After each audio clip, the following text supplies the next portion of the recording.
Okay, thanks. Hi, everyone.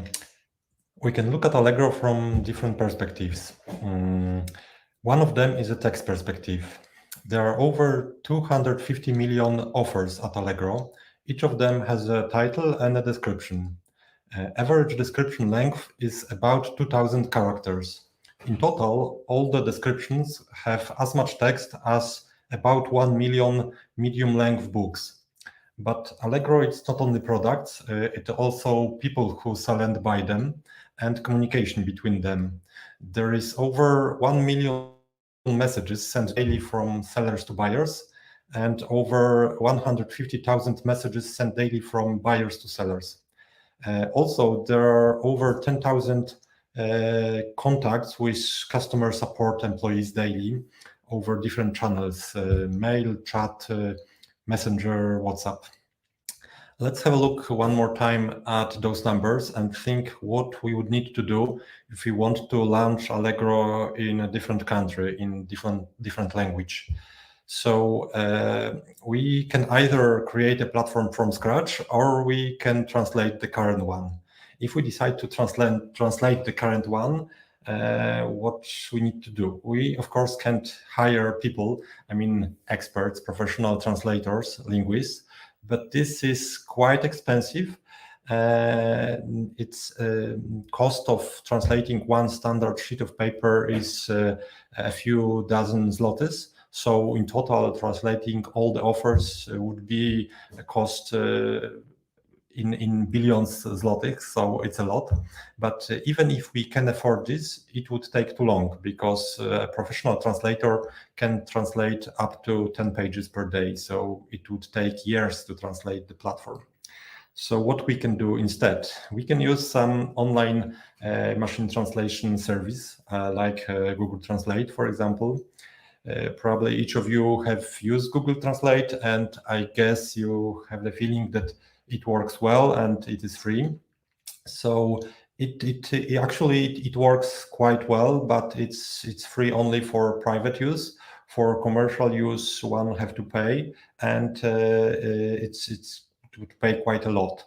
And the same is in other cloud providers, because each of the main cloud services providers, which is Google, Microsoft, and Amazon, each of them provide this translation service. And here I listed the prices, like official prices of translation.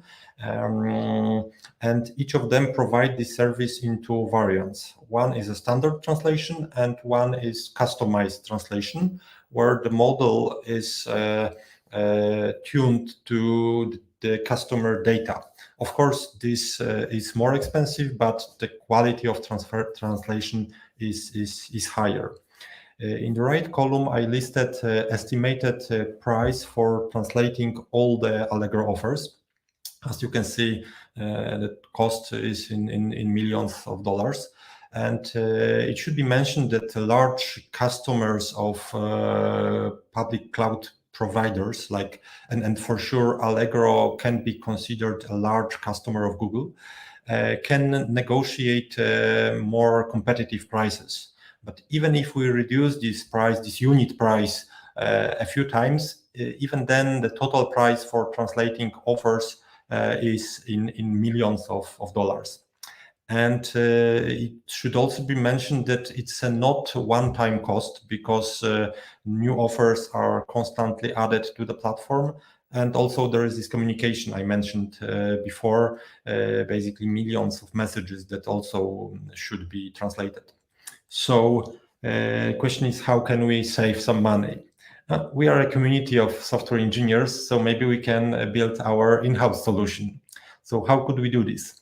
So I picked an example sentence from one of the offer descriptions. In fact, it's a common sentence that can be found in many, similar sentence can be found in many offer descriptions. And how could we translate it? So we could translate each word in isolation and then combine those translations into form a target sentence.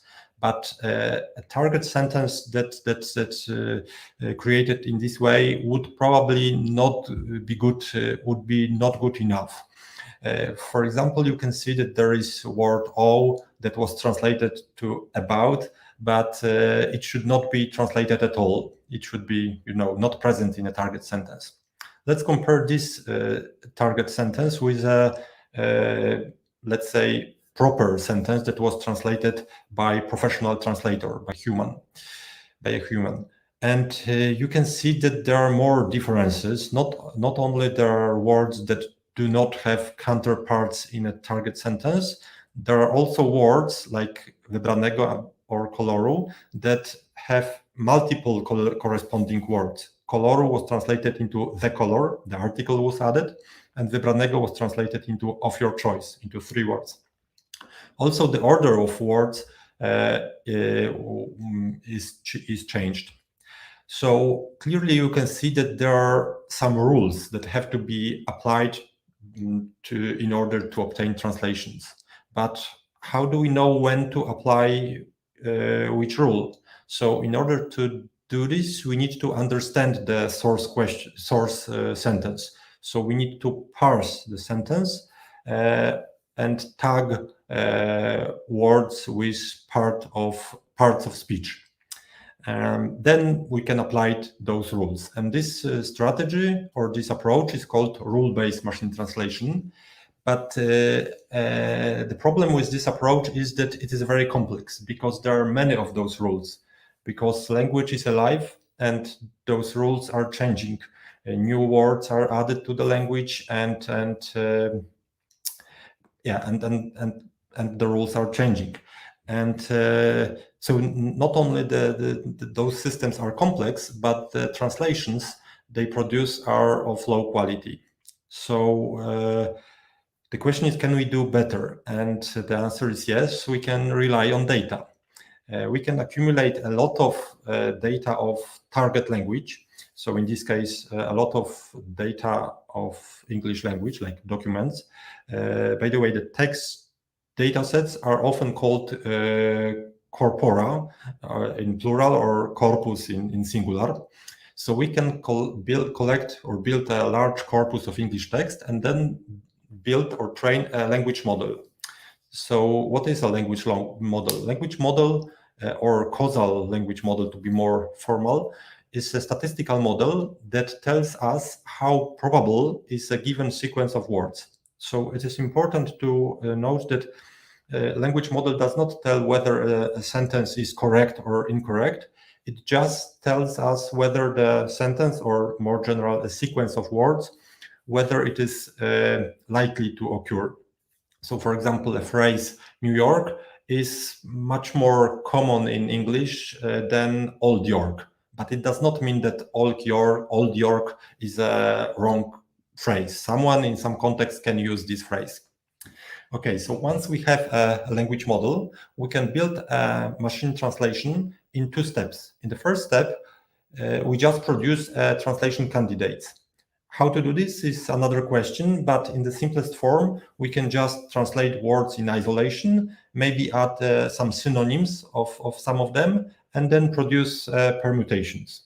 Once we have a candidates, for each candidate, we calculate its probability using a language model, and then basically pick the sequence with the highest probability, rejecting sequences with lower probability.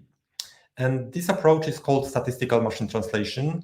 And this approach produces much better translations than rule-based machine translation. And it does not require explicitly defining any rules. And this approach was used by Google when they launched Google Translate service around 2006.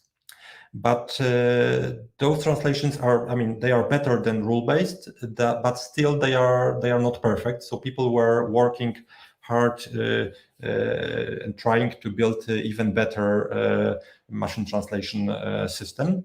And the revolution came around year 2016. In November 2016, Google announced that they are replacing backend for their Google Translate service. And instead of using statistical model, they now use neural machine translation. So let's have a look what neural machine translation actually is. So it is no more, no less than a large neural network trained on a massive data set composed of pairs of sentences, where we have one source language sentence and one target language sentence.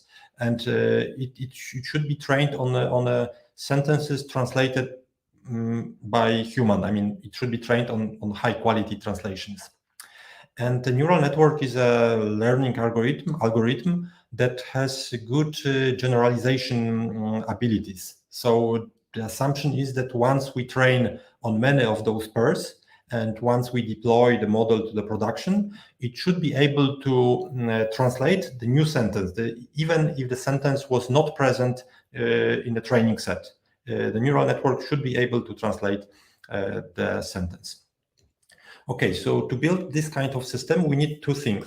First, we need to collect this, massive data set or corpus of those pairs of good translations. And then we need to somehow pass a source sentence to the network and to generate the target sentence from the network.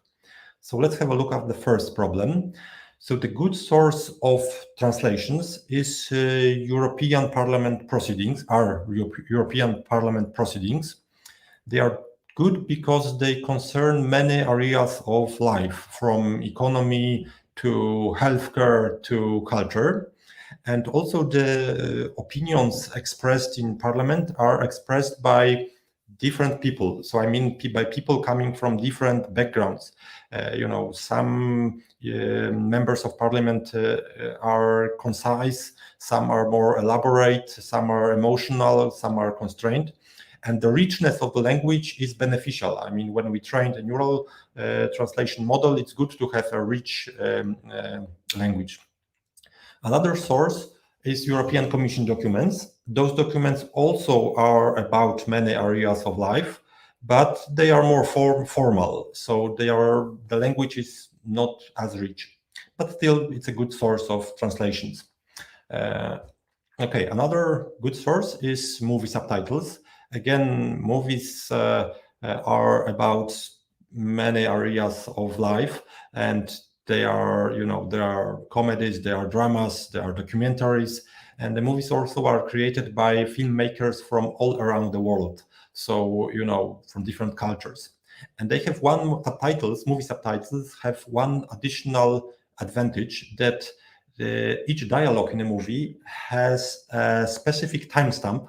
So we can easily correlate, translations. We can say that at this timestamp, this dialogue is in English sounds like this, and in Polish like this. So we can build a highly correlated data set, which is good. Another source of translations could be a Wikipedia, but unfortunately, Wikipedia articles are edited independently. So, the same article in Polish can have different structure than this article in English. But what we can do, we can take article titles, because articles are linked. It's like a database. So we can say that a given title should be equivalent of another title in different language. So we can just collect the titles, and again, there are so many articles that we will easily collect maybe a million pairs. Yeah. Another corpus or data set is called Paracrawl. It is a data set built in academia. I guess the University of Edinburgh is leading this research project. And it's basically a web crawler, but that is looking for and storing web pages there that have multilingual content. But this crawler is only looking for pages that are translated by humans. So it is detecting pages that are automatically translated, because we don't want to build a data set we don't want to train a model on a data that was generated by model, because we then could enforce some errors. I mean, maybe in some sophisticated way we want, but in general, we don't want this. We don't want to enforce errors. And there are more corpora, more data sets. I won't describe all of them, but relatively easily for Polish-English pair, we can collect 100 million pairs of sentences. Of course, there are languages with fewer resources, but in case of Polish, there are quite many of them. Yeah. Okay, so once we have a data set, let's discuss how we sentence to the network and how we can generate the target sentence. So first of all, we need to tokenize a source sentence. So we need to split a sentence into tokens. Back in the day, we used to split by white space into words, but this approach has a limitation because we can only have a limited vocabulary size. So we can have, let's say, 50,000 or 100,000 tokens. And there are more words than 100,000 in the world. What we do in practice, we split into subwords. Then we can encode every word using subwords. How to do this? How to split into subwords?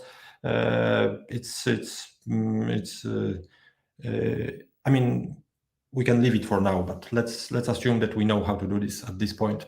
So once we tokenize, once we split into tokens, we need to look up for each token. We need to look up its vectorized representation. So this representation is called embedding. Initially, when we start training, this embedding or vector can be randomly initialized, but during training, it accumulates knowledge. So once we have those tokens, the tokens converted to embeddings, we can combine them and pass to the network. And at the output of the network, we obtain a representation of the source sentence. So now what we do, we pass this to the second network. So contrary to what was shown 2 slides before, it is not just one network between source and target sentences. In practice, there are 2 networks, but they are trained together. So we can say that it is one network because they are connected and they are trained together. So we pass this signal, this encoded source sentence to this second network. This second network is called decoder. In addition, we pass a special token, which is called begin of sentence token, because generation is an iterative process, iterative or recursive. So we generate token by token. And the next token will be conditioned on the previous one. So let's have a look. So what we do, we pass this signal from source sentence, we pass this special token, and we predict the first token. And by predicting, I mean calculating probability distribution over all the possible tokens, and then picking the most likely token. So let's assume that in the first step, A was the most probable token. Then what we do, we take this token and we feed it again to the same network. But we do this in the next step. So I depicted it separately, but it's the same network, but in the next time step. Okay, we take A, we feed it again, and again we predict a next token. Let's assume that the second token would be fter. So again, we feed fter to the network, and we repeat this process, obtaining the target sensor after buying blah, blah, blah. And we stop this generation once the special token is generated. This special token is called EOS, or end of sequence. So once end of sequence is generated, we stop generation. Okay, so to highlight, we have 2 networks. One is called encoder, one is called decoder. They are trained together, so they can be considered as one network. And encoding is done at once. The encoding is done at once, but decoding is an iterative process. Okay, so let's summarize what's been said so far, there are three main categories of machine translation systems. The oldest one, rule-based, but they produce poor translations. More recent one, statistical systems, and the current one, neural systems. So now we have a look and discuss how we can evaluate the machine translation system, or how can we compare two systems.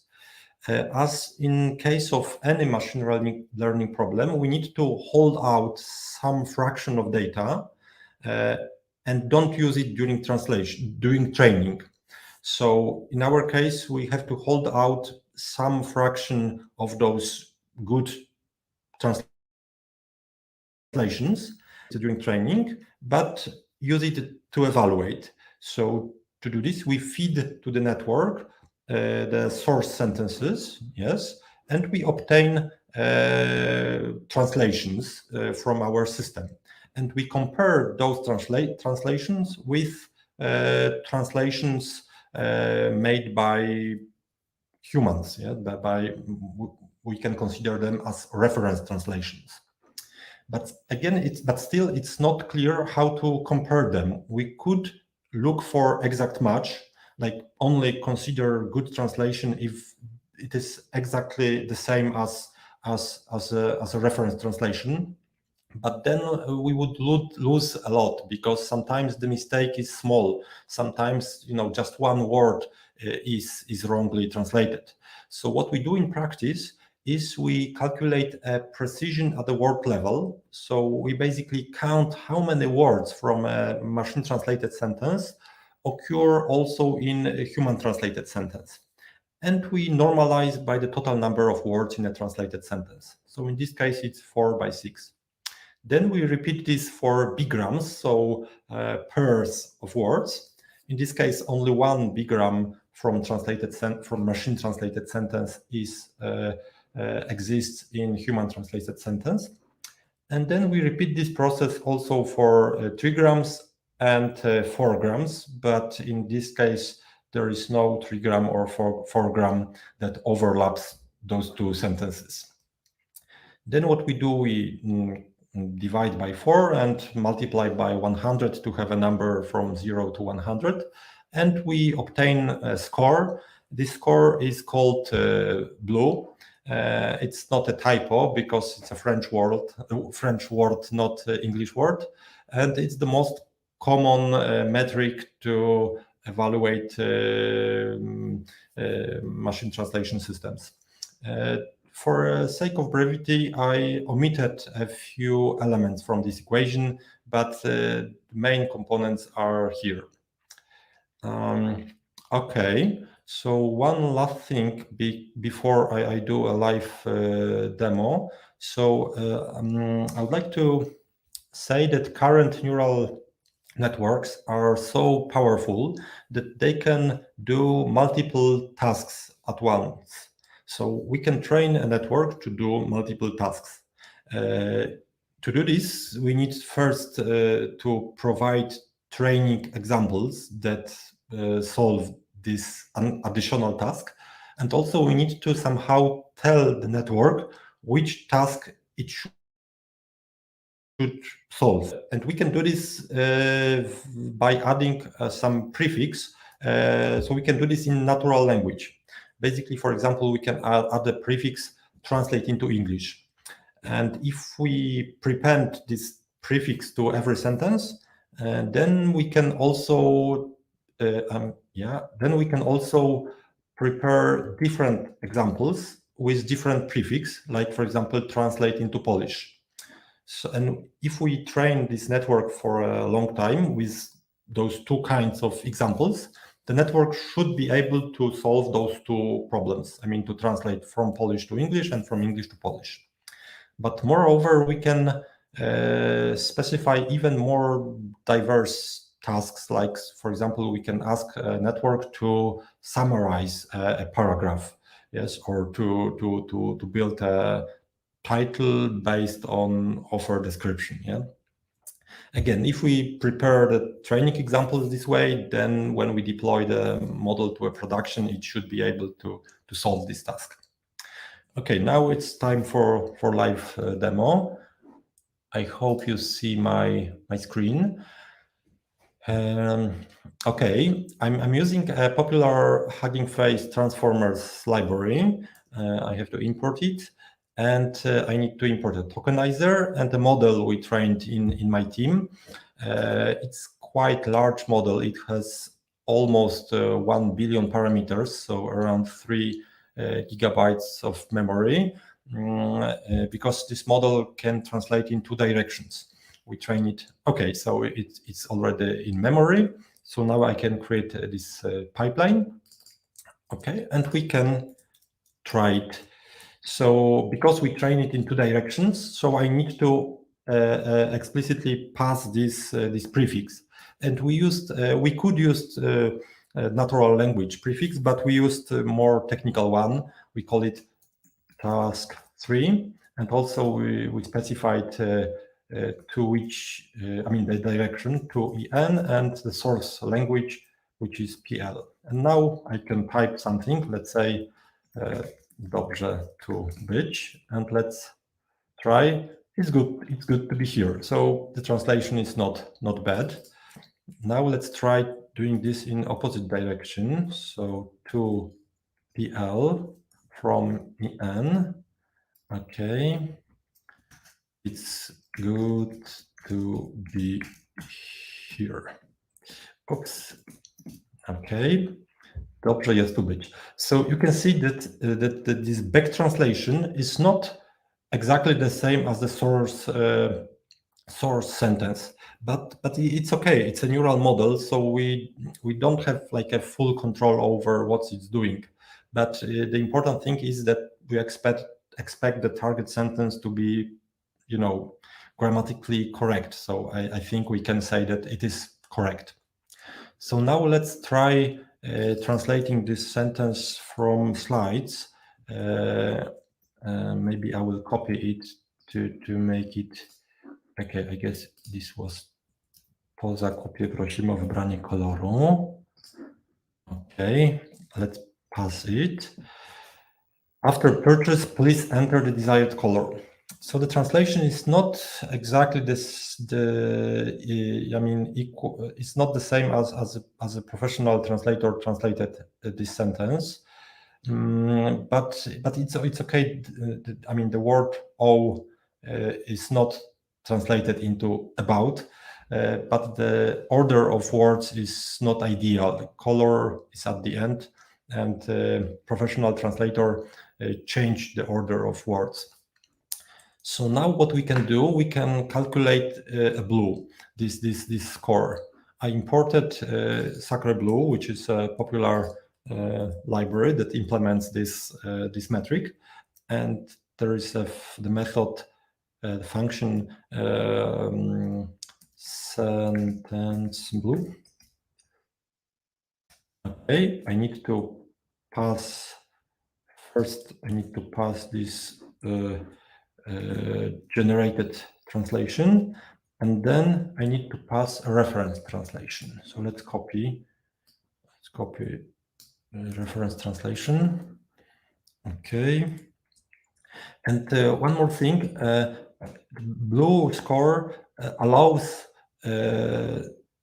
to be multiple reference translations. So in some cases, a professional translator can say that a given source sentence can be translated into multiple target sentences. So this metric also take this into account, and when word precision is calculated, blue is checking whether a given word exists in one of the reference translations. So to take this into account, I need to pass a reference translation as list.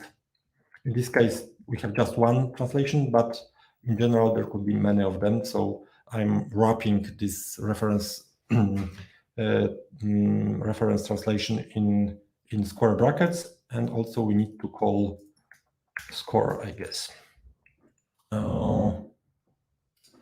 Then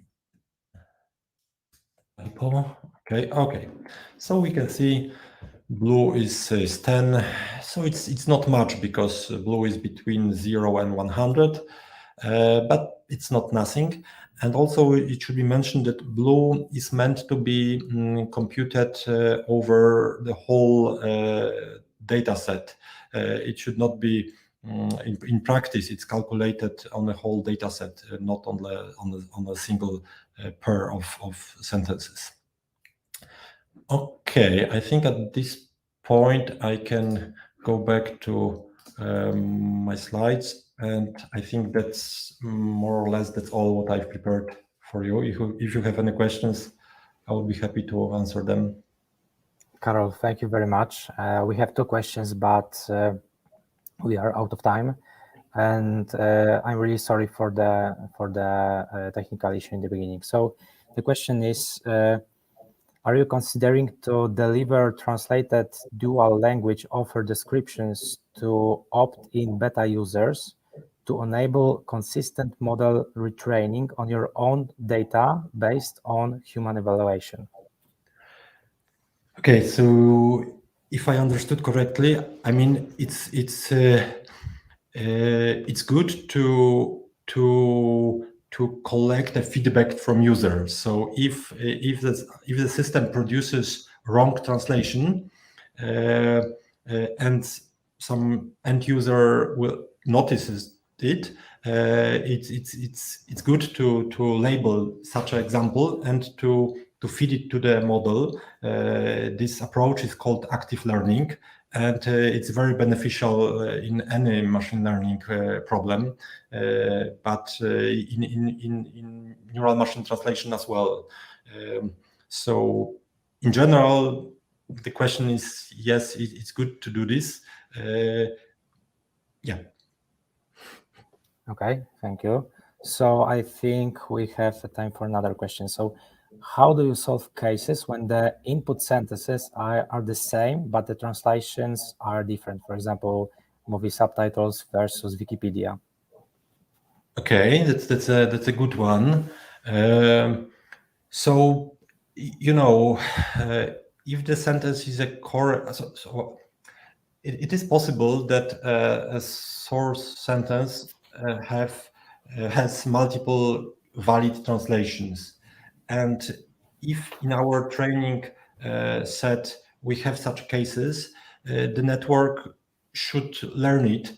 But of course, then we don't have control which translation will be produced. Because on the end of the day, we want just one translation. We can produce multiple translation, of course. We can add some, stochasticity to the generation process, but in most cases we want just one translation. So then the model will choose one of the translations. We don't have full control over this, unfortunately. Okay. If we provide a longer context, then maybe the network can, figure out what should be a proper translation for this shorter passage.